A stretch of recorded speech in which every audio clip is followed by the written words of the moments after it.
Hello students, हमारा आज का टॉपिक है EPRG framework and international business risks and challenges. इस वीडियो में बेसिकली हम यही कवर करेंगे कि EPRG फ्रेमवर्क क्या है और EPRG ओरिएंटेशंस की बेसिक डायमेंशंस क्या हैं। इसके साथ साथ हम ये भी कवर करेंगे कि बिजनेस ऑर्गेनाइजेशंस को क्या क्या रिस्क और चैलेंजेस फेस करने पड़ सकते हैं इंटरनेशनल मार्केट में। सबसे पहले EPRG framework. EPRG stands for ethnocentric, polycentric, regiocentric and geocentric. ये बेसिकली चारों अप्रोचेस हैं एक कंपनी की जो इंटरनेशनल मार्केट के टूवर्ड्स हो सकती है। 1969 में ये कंसेप्ट सबसे पहले प्रोपाउंड हुआ था। अब अलग अलग अप्रोचेस किसी भी बिजनेस ऑर्गेनाइजेशंस की क्यों होती हैं, इसका बेसिक रीज़न है कि हर कंपनी की डिग्री, काइंड और नेचर ऑफ इन्वॉल्वमेंट जो है इंटरनेशनल बिजनेस मार्केट में वेरी कर सकती है। इसीलिए कंपनी जो है अपने स्ट्रैटेजिक डिसीजंस भी वेरी करेगी अलग अलग मार्केट में। तो EPRG अप्रोच बेसिकली यही आइडेंटिफाई करती है कि एक कंपनी अपने ऑपरेशंस को कैसे मैनेज करेगी हेडक्वार्टर और उसकी फॉरेन सब्सिडरीज के बीच में। EPRG फ्रेमवर्क ये भी सजेस्ट करता है कि कंपनी इन चारों में से कौन सी अप्रोच फॉलो करे या इन चारों में से कौन सी अप्रोच सबसे ज़्यादा सूटेबल होगी ताकि वो सबसे ज़्यादा सक्सेसफुल रिजल्ट्स जो है अटेन कर सके। EPRG की बेसिक ओरिएंटेशन या कंसेप्ट समझने के लिए इस चार्ट में देखिए। सबसे पहले है एथनोसेंट्रिक अप्रोच। एथनोसेंट्रिज्म बेसिकली इसे कहा जाता है होम कंट्री ओरिएंटेशन। इस अप्रोच का मतलब है कि बिजनेस ऑर्गेनाइजेशन ये मानती है कि डोमेस्टिक मार्केट ही सुपीरियर है। जो भी डोमेस्टिक मार्केट में सामान बनता है, जो भी गुड्स और सर्विसेज हम डोमेस्टिक मार्केट में देते हैं, वो ही एग्जैक्टली सेम हम फॉरेन मार्केट में भी दे सकते हैं। दूसरी अप्रोच है पॉलीसेंट्रिनिज्म अप्रोच। इसका दूसरा नाम है होस्ट कंट्री ओरिएंटेशन। ये अप्रोच ये मानती है कि हर मार्केट जो है वो अपने आप में यूनिक है, तो हर नेशनल मार्केट के लिए एक डिस्टिंक्टिव मैनेजमेंट स्ट्रैटेजी होनी जरूरी है। रीजियोसेंट्रिनिज्म, जिसका नाम है रीजनल ओरिएंटेशन। इस अप्रोच का मानना है कि मार्केट्स को डिफरेंशिएट किया जा सकता है कुछ बेसिक बैकग्राउंड के बेसिस पर, जैसे कि इंडिया, पाकिस्तान, बांग्लादेश। ऑल्दो यहाँ पर पॉलिटिकल डिफरेंसेस हो सकते हैं, बट मोर और लेस यहाँ पर कहीं ना कहीं कल्चरल नॉर्म्स हो या किसी भी सेंस में इकोनॉमिक एरिया में ये सेम रीजन को बिलोंग करती हैं, इसीलिए एक पर्टिकुलर रीजन के लिए सेम पॉलिसीज बनाई जा सकती हैं। जियोसेंट्रिक अप्रोच, इसका दूसरा नाम है ग्लोबल ओरिएंटेशन।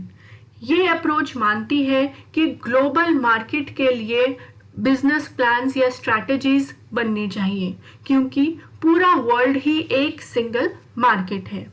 अब इन चारों अप्रोचेस को हम डिटेल में करते हैं।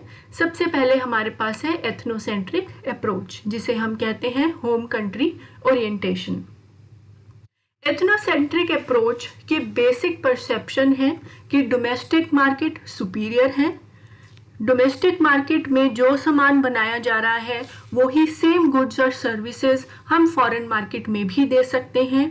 इसीलिए एथनोसेंट्रिक अप्रोच मानती है कि बिजनेस ऑर्गेनाइजेशन को होम कंट्री और फॉरेन कंट्री की मार्केट में जो सिमिलैरिटीज़ हैं, चाहे वो कस्टमर प्रेफरेंस हो या किसी भी सेंस में जो सिमिलैरिटीज़ हैं बिजनेस ऑर्गेनाइजेशंस के लिए रेलेवेंट हो सकती हैं, उन पर ही फोकस करना चाहिए।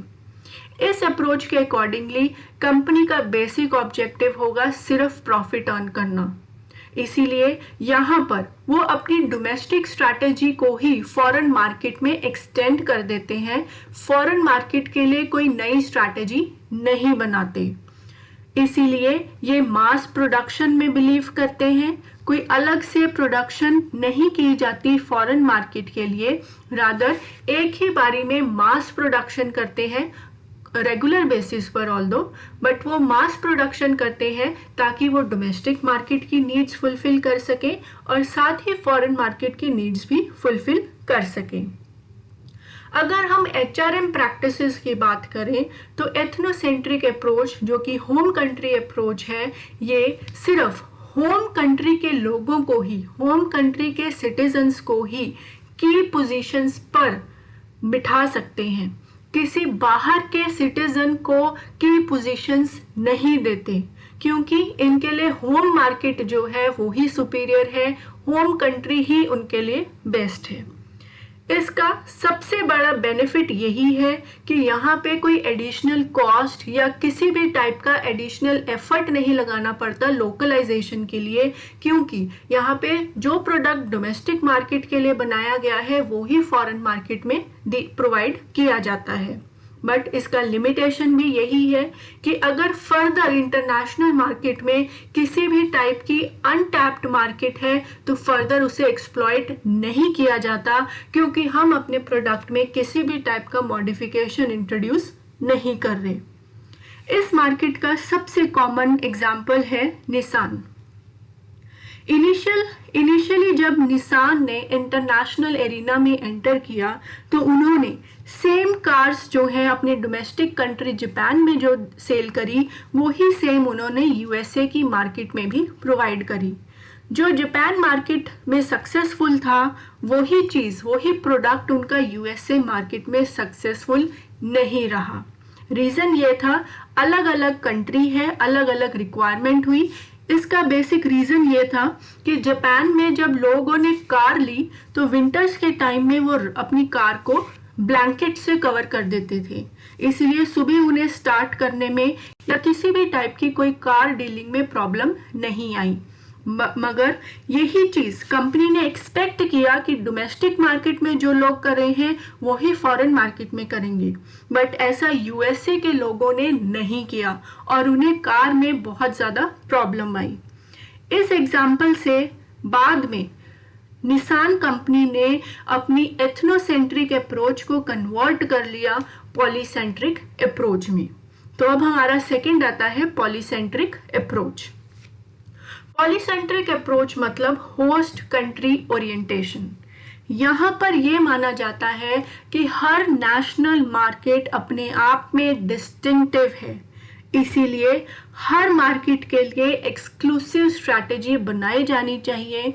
जो इंडिया के लिए स्ट्रैटेजी है वही यूएसए के लिए स्ट्रैटेजी नहीं हो सकती, क्योंकि होम मार्केट और फॉरेन मार्केट अलग अलग हैं। तो इसीलिए पॉलीसेंट्रिक अप्रोच जो है होम और फॉरेन मार्केट के डिफरेंसेस पर फोकस करती है। इस अप्रोच के अकॉर्डिंगली कंपनीज का बेसिक ऑब्जेक्टिव जो है वो है पब्लिक एक्सेप्टेंस, कि जो भी कंपनी गुड्स और सर्विसेज प्रोवाइड कर रही है वो कस्टमर्स जो है उसे एक्सेप्ट करें। इसमें इनकी मार्केटिंग स्ट्रैटेजी रहती है लोकलाइजेशन या अडेप्टेशन। बेसिकली होस्ट कंट्री के कस्टमर्स की रिक्वायरमेंट के अकॉर्डिंगली अपने गुड्स और सर्विसेज को वो प्रोवाइड करते हैं उनकी नीड के अकॉर्डिंगली। यहाँ पर प्रोडक्शन उनकी मास प्रोडक्शन नहीं है, रादर बैच प्रोडक्शन है। अलग अलग कंट्री की अलग अलग रिक्वायरमेंट्स के अकॉर्डिंगली ही प्रोडक्शन की जाती है। इस केस में HRM प्रैक्टिसेस की अगर हम बात करें तो पॉलीसेंट्रिक अप्रोच मानती है कि लोकल नेशनल्स जो हैं ज़्यादा इफेक्टिवली काम कर सकती हैं, इसीलिए उन्हें ही की मैनेजमेंट पोजीशंस दी जाती हैं। इसका एडवांटेज यही है कि फॉरेन मार्केट में मार्केट कैरेक्टरिस्टिक्स के बेसिस पर कंपनी अपने आप को अडेप्ट कर लेती है, इसीलिए मार्केट पोटेंशियल को वो बेटर तरीके से एक्सप्लॉइट कर सकती है। बट यही इसका लिमिटेशन भी है कि कंपनी को हाई कॉस्ट इनकर करनी पड़ सकती है अडेप्टेशन के लिए। पॉलीसेंट्रिक अप्रोच का एग्जाम्पल है मैकडॉनल्ड्स। जैसे मैकडॉनल्ड्स ने इंडिया में बीफ बर्गर्स नहीं प्रोवाइड करे जो वो फॉरेन मार्केट में प्रोवाइड करता है। यहाँ पर उन्होंने अपनी पॉलिसीज जो है नेशनल मार्केट के हिसाब से बनाई। नेक्स्ट है हमारे पास रीजियोसेंट्रिक अप्रोच। रीजियोसेंट्रिक अप्रोच का मतलब है रीजनल ओरिएंटेशन। यहाँ पर अगर इकोनॉमिक पॉलिटिकल एनवायरनमेंट के बेसिस पर, रीजनल बेसिस पर कुछ कॉमन कैरेक्टरिस्टिक्स आइडेंटिफाई हो सकते हैं मार्केट के, तो मार्केट्स को एक ग्रुप या सब ग्रुप्स में डिवाइड किया जा सकता है। जैसे एशियन मार्केट अलग मार्केट हो सकती है, यूरोपियन मार्केट अलग हो सकती है। यहाँ पर रीजनल कैरेक्टरिस्टिक्स के बेसिस पे मार्केट्स को आइडेंटिफाई किया गया। इस अप्रोच के अकॉर्डिंगली कंपनीज का बेसिक ऑब्जेक्टिव है दोनों, प्रॉफिटेबिलिटी और साथ ही पब्लिक की एक्सेप्टेंस। यहाँ पर ये इनकी मार्केटिंग स्ट्रैटेजी रहती है trade off between localisation and standardisation. यहाँ पर वो कोरली सिर्फ लोकलाइजेशन पर फोकस नहीं करते या स्टैंडर्डाइजेशन पर फोकस नहीं करते, रादर दोनों का कन्वर्जिंग पॉइंट जो आता है उस पे फोकस करते हैं। इनकी जो प्रोडक्शन की बात रही तो ये फ्लेक्सिबल मैन्युफैक्चरिंग में बिलीव करते हैं और की पोजीशंस के लिए, की मैनेजरियल पोजीशंस के लिए ये रीजनल पर्सन्स को ही अपॉइंट करते हैं। अब इसका एडवांटेज यही रहा कि इन्हें कुछ एडवांटेजेस लोकलाइजेशन के मिल जाएंगे और स्टैंडर्डाइजेशन के मिल जाएंगे, बट इसका प्रॉब्लम ये है कि इंट्रा रीजनल डिफरेंसेस जो है ये कई बारी नेग्लेक्ट हो जाते हैं। जैसे इंडिया, पाकिस्तान, बांग्लादेश, ये सारे के सारे रीजियोसेंट्रिक अप्रोच के अकॉर्डिंगली एक कॉमन रीजन में आते हैं, बट यहाँ पर जैसे इंडिया और पाकिस्तान की बात करें तो हमारी इकोनॉमिक और पॉलिटिकल एनवायरनमेंट दोनों ही वाइडली वेरी करते हैं, तो ये चीज जो है रीजियोसेंट्रिक अप्रोच में इग्नोर हो जाती है। रीजियोसेंट्रिक अप्रोच का सबसे बेसिक कॉमन एग्जांपल है लॉरियल के प्रोडक्ट्स, एडिडास के प्रोडक्ट्स, इन्होंने रीजनल ओरिएंटेशन को एम्फेसाइज किया है। नेक्स्ट है हमारे पास जियोसेंट्रिक अप्रोच। जियोसेंट्रिक अप्रोच मतलब ग्लोबल ओरिएंटेशन। यहाँ पर ये मानते हैं कि पूरा वर्ल्ड एक सिंगल मार्केट है, यहाँ पर बिजनेस ऑर्गेनाइजेशन का ग्लोबल माइंडसेट होना चाहिए। जियोसेंट्रिक अप्रोच बिलीव करती है कि ऑर्गेनाइजेशंस जो हैं they should think global but act local. Global standards के साथ लोकल मार्केट्स पर फोकस किया जाए, ये अप्रोच है जियोसेंट्रिक अप्रोच। यहाँ पर कंपनीज का बेसिक ऑब्जेक्टिव भी प्रॉफिटेबिलिटी भी होगा और साथ में पब्लिक एक्सेप्टेंस भी होगा। इनकी मार्केटिंग स्ट्रैटेजी है ग्लोबल स्टैंडर्डाइजेशन। ये through out the world same products, same standard के प्रोडक्ट्स प्रोवाइड करेंगे। जो कस्टमर की नीड्स हैं वो ब्रॉडली वेरी नहीं करेंगी, ये ऐसा मानते हैं जियोसेंट्रिक अप्रोच में। इनकी टेक्नोलॉजी भी फ्लेक्सिबल मैन्युफैक्चरिंग ही रहेगी और एचआरएम प्रैक्टिसेस में जो भी थ्रू आउट द वर्ल्ड जो भी इन्हें मोस्ट इफेक्टिव पर्सन लगेंगे की मैनेजरियल पोजीशंस के लिए उन्हें वो अपॉइंट करेंगे। इसका एडवांटेज यही रहेगा कि कंपनी के लिए इकोनॉमीज ऑफ स्केल का एडवांटेज रहेगा और लोअर कॉस्ट का बेनिफिट भी मिलेगा। बट इसका लिमिटेशन ये है कि स्टैंडर्डाइजेशन हर प्रोडक्ट के लिए सक्सेसफुल होगा ऐसा ज़रूरी नहीं है। जियोसेंट्रिक अप्रोच का एग्जाम्पल है गूगल, माइक्रोसॉफ्ट। अब गूगल और माइक्रोसॉफ्ट जो है throughout the world same ही रहेंगे। अब नेक्स्ट है हमारे पास इंटरनेशनल बिजनेस में क्या क्या रिस्क्स हो सकते हैं जो बिजनेस ऑर्गेनाइजेशंस को फेस करने पड़ सकते हैं। ब्रॉडली हमारे पास 4 टाइप के रिस्क हैं: cross cultural risk, country risk, currency risk and commercial risk. ये चारों रिस्क बेसिकली अपने होम कंट्री से बाहर फॉरेन मार्केट में, इंटरनेशनल मार्केट में हमें क्या क्या फेस करना पड़ सकता है, ये उन पर मेनली फोकस करते हैं। सबसे पहले है हमारे पास cross cultural risk. Cross cultural risk का मतलब है ऐसी सिचुएशंस या ऐसे इवेंट्स जिसमें बिजनेस को स्ट्रगल करना पड़ता है, क्योंकि उसकी जो इंटरनेशनल मार्केट है उसमें नेशनल, रीजनल या किसी भी टाइप के एथनिक नॉर्म्स में डिफरेंस है। होम कंट्री में कुछ और कल्चर है, फॉरेन कंट्री में कोई और कल्चर है, तो वहां पर उन्हें कंपनी ऑपरेशंस के लिए इफेक्टिव स्ट्रैटेजीज बनानी पड़ेंगी और कई बारी वो क्रॉस कल्चरल मिसकम्युनिकेशन होने के चांसेस हो जाते हैं। अब क्रॉस कल्चरल रिस्क में डिफरेंसेस मेनली क्या क्या हो सकते हैं? लैंग्वेज का difference, lifestyle, mindsets, customs, norms, even customer preferences owing to their culture differences, या किसी भी रिलीजन को फॉलो करते हुए लोगों के भी परसेप्शंस जो हैं, एटीट्यूड्स जो हैं वो वेरी कर सकते हैं। क्रॉस कल्चरल रिस्क में हमारे पास ब्रॉडली क्या क्या पॉइंट्स आएंगे? सबसे पहले है हमारे पास नेगोशिएशन पैटर्न। कोई भी बिजनेस ट्रांजैक्शन हम करते हैं तो उसमें नेगोशिएशन होती है। जब नेगोशिएशन अलग अलग कंट्री के पर्सोनल के बीच में होगी तो दोनों का नेगोशिएशन स्टाइल और टैक्टिक्स जो है वो वेरी कर सकता है। अगर वो टैक्टिक्स और स्टाइल्स में मिसमैच हो जाए या किसी टाइप का मिसकम्युनिकेशन हो जाए तो वो नेगोशिएशन फेलियर होगा। नेक्स्ट है डिसीजन मेकिंग स्टाइल्स। इसी तरीके से डिसीजन मेकिंग स्टाइल्स जो है मैनेजर्स का वो भी वेरी कर सकता है कल्चरल बैकग्राउंड के कारण। तो ये बेसिकली मिसकम्युनिकेशन सिचुएशन को अराइज करेगा। Ethical practices. Ethics basically define होता है what is right and what is wrong. तो एक चीज एक कल्चर के अकॉर्डिंगली जो चीज राइट है दूसरे कल्चर में वही चीज रॉन्ग भी हो सकती है।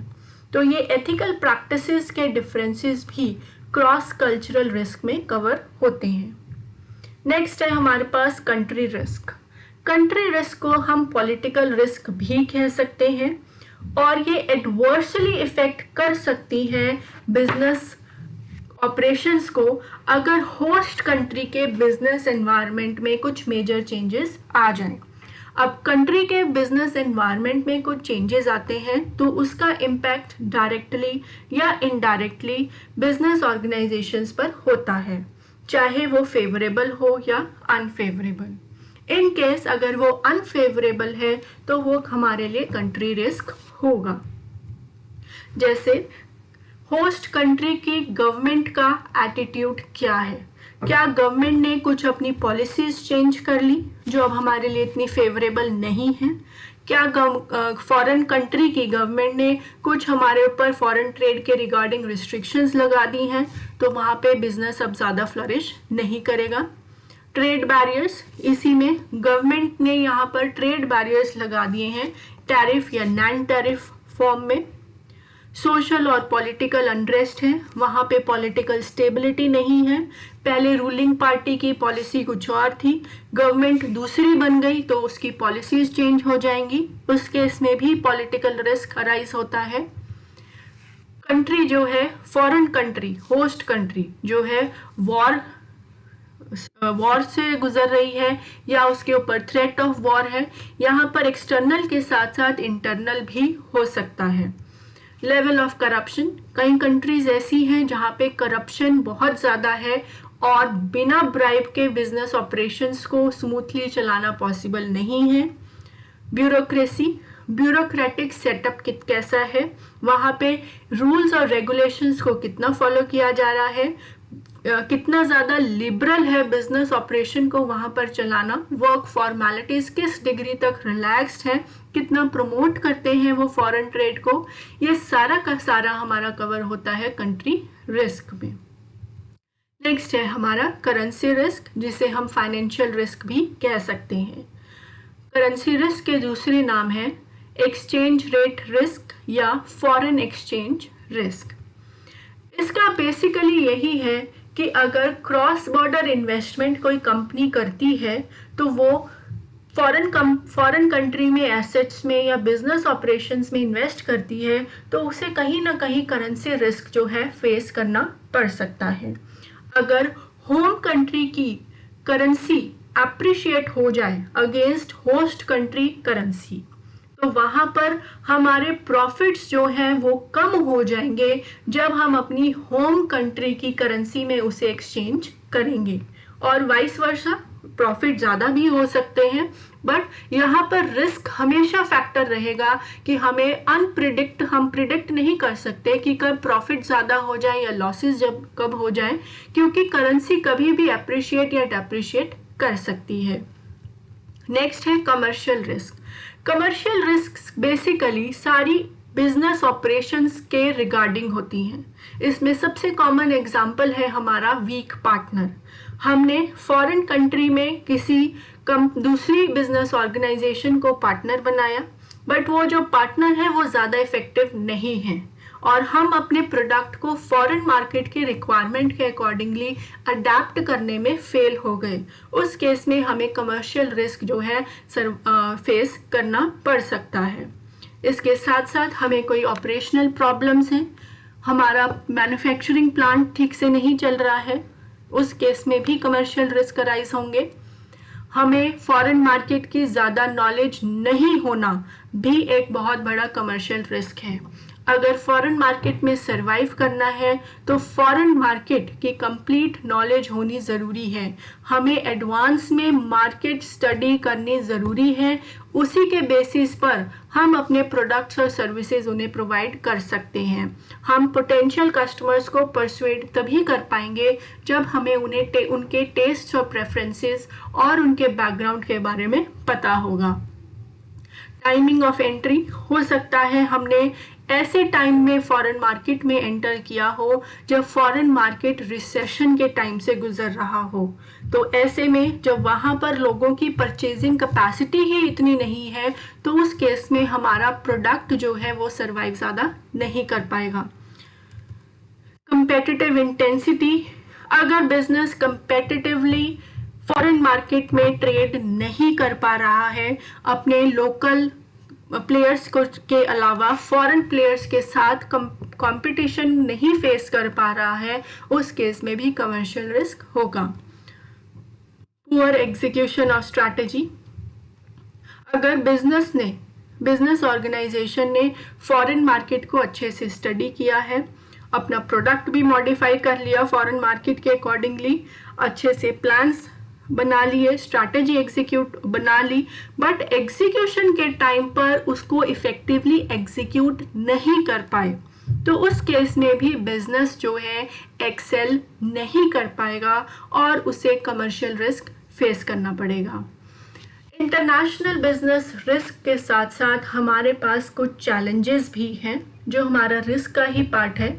यहाँ पर बात करेंगे हम ट्रेड बैरियर्स की। इंटरनेशनल ट्रेड में हमारे पास एक टर्म आती है प्रोटेक्शनिज्म। प्रोटेक्शनिज्म बेसिकली एक गवर्नमेंट की पॉलिसी होती है जिस पॉलिसी के अकॉर्डिंगली उनका बेसिक पर्पस है कि वो इंपोर्ट्स पर रिस्ट्रिक्शंस लगाएं और एक्सपोर्ट्स को प्रमोट करें। अब इंपोर्ट को रोकने के लिए किसी न किसी तरीके के उन्हें ट्रेड बैरियर्स लगाने पड़ते हैं, इसे हम कहते हैं प्रोटेक्शनिज्म। ट्रेड बैरियर्स लगाने का पर्पस बेसिकली ये भी होता है कि जो हमारी डोमेस्टिक इंडस्ट्रीज हैं उन्हें भी हम फॉरेन कंपटीशन से प्रोटेक्ट कर सकें। अब ये ट्रेड बैरियर्स जो है हमारे दो टाइप के होते हैं, tariff barriers and non tariff barriers. Tariff barriers होते हैं हमारे जो टैक्सेस के फॉर्म में इम्पोज किए जाते हैं। ये बेसिकली कंट्री में इंपोर्ट्स को रोकने की कोशिश की जाती है क्वांटिटेटिव टैक्सेस लगा के। दूसरा है हमारा नॉन टैरिफ बैरियर्स। ये है बेसिकली नॉन टैक्स बैरियर्स। इसमें किसी भी टाइप का टैक्स नहीं लगाया जाता, बट दूसरी रिस्ट्रिक्शंस जो हैं वो इम्पोज की जाती हैं ताकि हमारे डोमेस्टिक इंडस्ट्रीज को फॉरेन कंपटीशन ज़्यादा फेस ना करना पड़े। साथ के साथ इंपोर्ट जो बाहर से आ रहा है उस पर भी रिस्ट्रिक्शंस लगाई जाती हैं। अब सबसे पहले हम करेंगे टैरिफ बैरियर्स।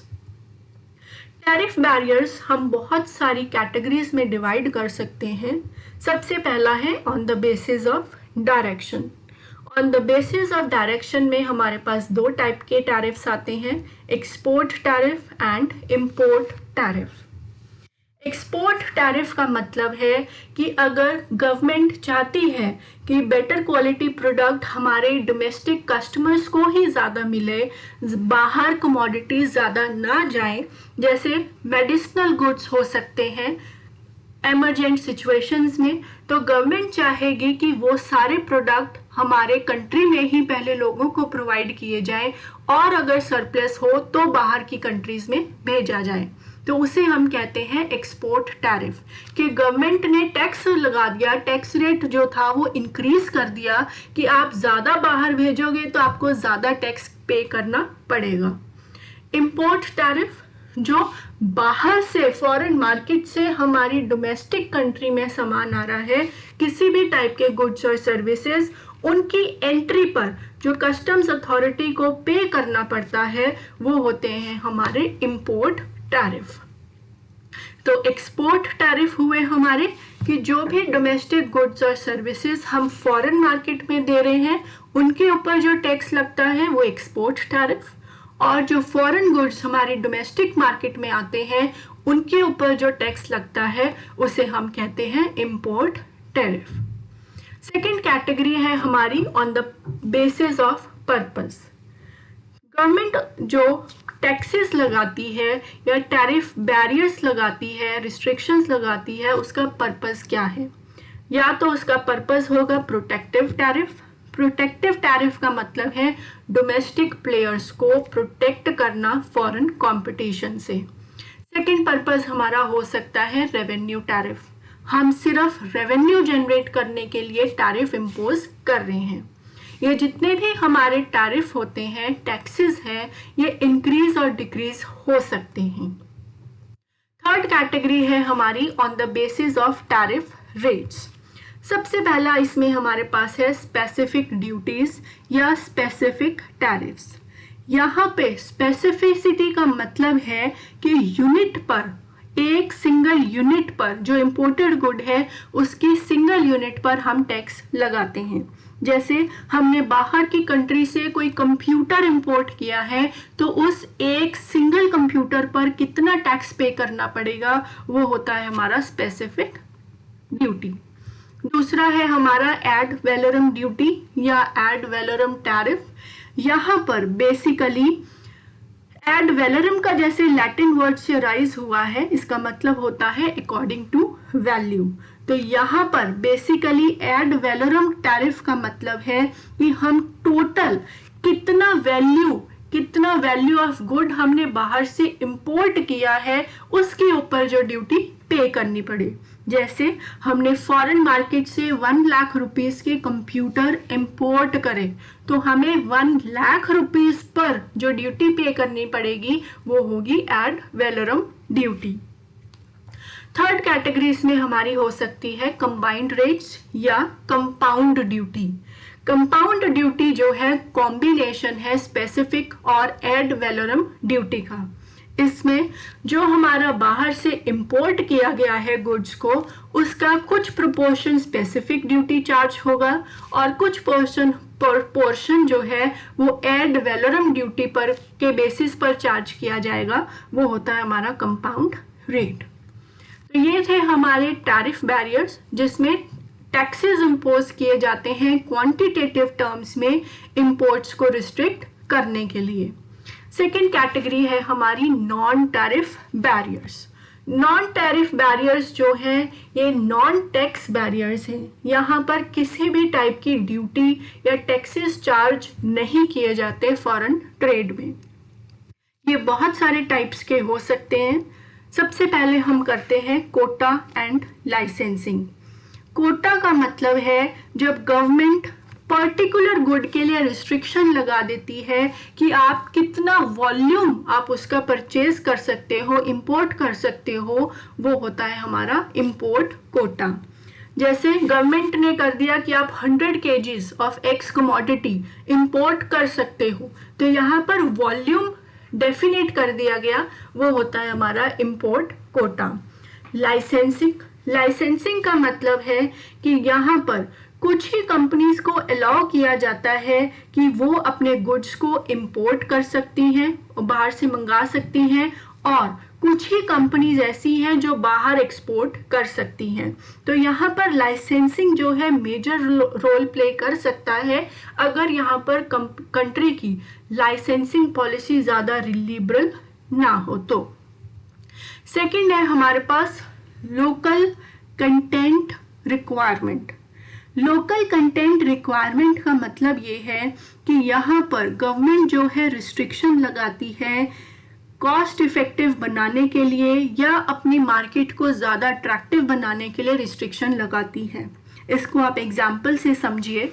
जैसे अगर कोई कंपनी अपने प्रोडक्ट्स को पूरा असेंबल करके प्रोडक्ट को कंप्लीट असेंबल प्रोडक्ट को सेल नहीं करती फॉरेन मार्केट में, रादर वो असेंबल करने से पहले अलग अलग पार्ट्स में वो प्रोडक्ट को बाहर भेजती है और फॉरेन कंट्री में जाके ही असेंबल करती है क्योंकि उसे वो कॉस्ट इफेक्टिव ज़्यादा लगता है, तो उस केस में गवर्नमेंट क्या पॉलिसी बनाती है कि आप हमारी कंट्री में आइए, फॉरेन कंपनी को कह रहे हैं कि आप हमारे कंट्री में आइए, यहाँ पर गुड्स को असेंबल करिए और यहीं पर बेचिए, कोई प्रॉब्लम नहीं है, बट जो आप पार्ट्स को असेंबल करते हैं उसमें कुछ मिनिमम पोर्शन जो है हमारे डोमेस्टिक पार्ट्स होने चाहिए।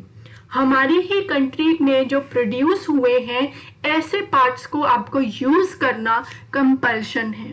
ये होता है हमारा लोकल कंटेंट रिक्वायरमेंट। नेक्स्ट है subsidies to domestic goods. Subsidies to local goods में डायरेक्टली और indirectly subsidise the local production. यहाँ पर बेसिकली डोमेस्टिक मार्केट ज़्यादा कंपेटिटिव हो सके फॉरेन मार्केट में भी और फॉरेन प्लेयर्स के अगेंस्ट भी, इसीलिए उन्हें जो है सब्सिडीज प्रोवाइड की जाती है प्रोडक्शन करने के लिए। ये भी एक नॉन टैरिफ बैरियर है। नेक्स्ट है हमारे पास वॉलेंट्री एक्सपोर्ट रिस्ट्रेन या रिस्ट्रिक्शंस कहें, इसका दूसरा नाम है हमारे पास export visas. Export visas basically यहाँ पर क्या है, गवर्नमेंट जो है लिमिट डिफाइन कर देती है क्वांटिटी पर कि आप एक स्पेसिफिक कैटेगरी के गुड्स को स्पेसिफिक कंट्री के साथ कितना ट्रेड कर सकते हैं या नहीं कर सकते during a specific period of time. तो यहाँ पर बेसिकली गवर्नमेंट जो है एक लिमिट लगा देती है कि इस टाइम पीरियड में इस स्पेसिफिक कंट्री के साथ आप इतनी लिमिट तक ही फॉरेन ट्रेड कर सकते हैं, उसे हम कहते हैं VER रिस्ट्रिक्शन। नेक्स्ट है एडमिनिस्ट्रेशन डीलिंग्स। ये भी एक बहुत कॉमन तरीका है नॉन टैरिफ बैरियर्स को इम्पोज करने का। यहाँ पर गवर्नमेंट जो है फॉरेन प्लेयर्स के साथ एडमिनिस्ट्रेटिव डीलिंग्स में लिबरल नहीं होती। बहुत ज़्यादा पेपर वर्क या किसी भी टाइप की एडमिनिस्ट्रेटिव डीलिंग्स जो है, फॉर्मेलिटीज़ जो हैं बहुत ज़्यादा हो सकती हैं, उनकी रिजिड रिक्वायरमेंट्स हो सकती हैं कंट्री की, ताकि फॉरेन प्लेयर्स ज़्यादा मार्केट में एंटर ना कर सकें। नेक्स्ट है हमारे पास एम्बार्गो।